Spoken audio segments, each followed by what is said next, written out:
Well, it's a beautiful morning here in better known as Joensuu, Finland, enjoying my cup of joe. I came in last night from Helsinki and well, there's one thing I can say, is that Joe is colder than hell. It's about minus 25 and I'm here to learn about how to heat an entire city with wood. As much as I've enjoyed hanging out with you, my courting friend Wolf, it's time to get going and to learn. Hey, keep your hands to yourself. I'm taken.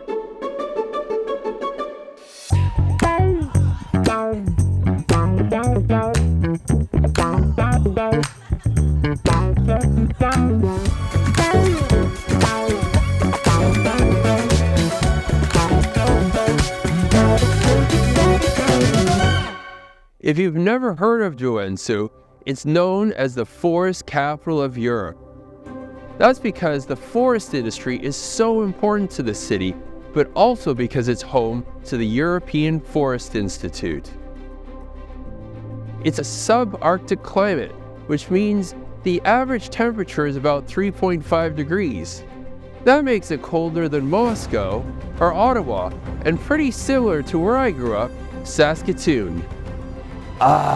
Feels like home. But unlike those cities, which are heated with natural gas, I'm told that all the buildings around me are heated with wood. Gotta find out how this can be. And who better to explain this all to me than my friend Seppo. Hey, Seppo! Hi, Jamie. Thanks so much for having me here. So did you know, Jamie, forestry is very important for Joensuu. It's our primary industry.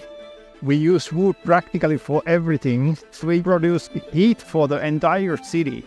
But it's a really cold day, and I'm not seeing any steam from any of these buildings. Yeah, that's because we have the center power plant where we use biomass to produce the heat. We have hot water pipes going in it here. I would love to learn so much more about that plant. Why don't you go to meet Mr. Veli-Matti Keronen, who is running Savonvoima bioheat plant? That would be amazing. Thanks so much, Seppo. Thank you, Jamie. Hey, hey. Hey. Hey, Veli-Matti. Hello, welcome to Joensuu Power Plant.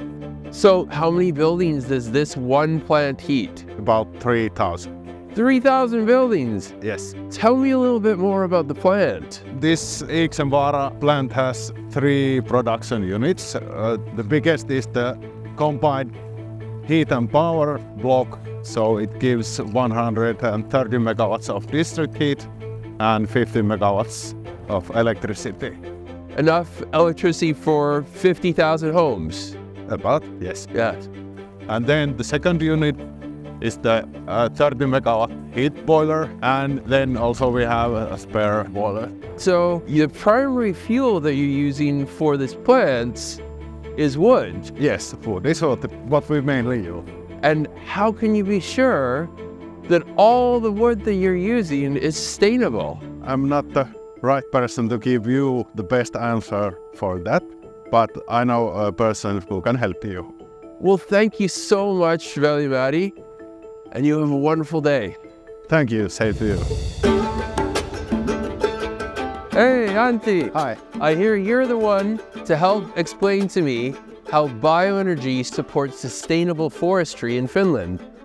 So basically, we can utilize all kind of biomass components in production of bioenergy, ranging from stem wood, bark, sawdust, branches, and tops of the trees. And all of them basically produce same amount of energy per kilogram of wood. I read that in Finland, almost 40% of the energy in the country comes from bioenergy. How does that support sustainable forestry? First of all, it creates value for the forest resource. It means that forest owners get much more money from the biomass than if they were only selling wood for sawn timber and pulp. And as a result, they can invest in silviculture, in regeneration of the forests.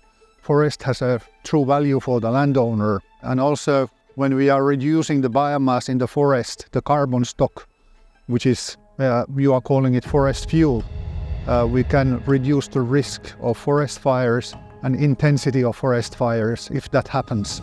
Yes, in Canada, wildfires are a major problem. Last year alone, we had 2.4 gigatons of carbon dioxide emissions from wildfires. When you combine that with our anthropogenic, our human emissions, Canada's greenhouse gas emissions are equal to 85% of the EU's, and that's 450 million people. Exactly, and actually the primary motive to start making industrial scale bio-based energy here in Finland was the fact that we were so heavily dependent on the Russian oil, and we wanted to rely on our domestic renewable energy resource. Okay, well, thank you so much for explaining it to me, Antti. No problem at all, Jamie. Thanks. Thank you. Hey, Seppo! Jamie, did you get what you were looking for? I did, yes, but I still don't quite understand how the hot water in the pipes underground gets into the building. Hey, let's go to the basement and I will show you. Okay, super. So Jamie, here we are in the basement of the City Hall. Can you tell me about all these pipes? Absolutely.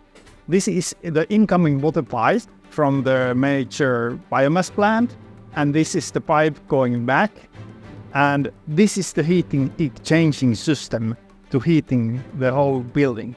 And I guess it's just all hot water, which means that you're not combusting any fuel in the building. This must be super safe. That's right, just only water. We never have had accidents with systems like this. Amazing. Thank you so much for explaining this all to me, Seppo. I really appreciate learning about how Joensuu is able to heat the entire city with wood. My pleasure. Let's go back upstairs. We have a nice Finnish experience waiting for you. Oh, sounds incredible. Let's go. Let's go. You have to cross that bridge and go over to Ilosaari, which translates to Joy Island. It's been a wonderful day. Thanks so much, Seppo. Hey, hey. Hey, hey. Well, Seppo was right. This sure is Joy Island. I guess you could call it Joe's Joy Island. And what a fitting way to end a day learning about the importance of heat in an authentic Finnish sauna. Hi, Jamie. Hi, Seppo. I came here to check if you are doing all right. Oh, it's wonderful. There is one more thing to do to really feel the Finnish experience. You have to experience the cold to value the heat. The Finnish experience. You've got to be kidding me. Jamie, this is your runway to joy. Ah! This is Dr. Jeb, signing off from very icy waters of Joy Island in Joensuu! Ah!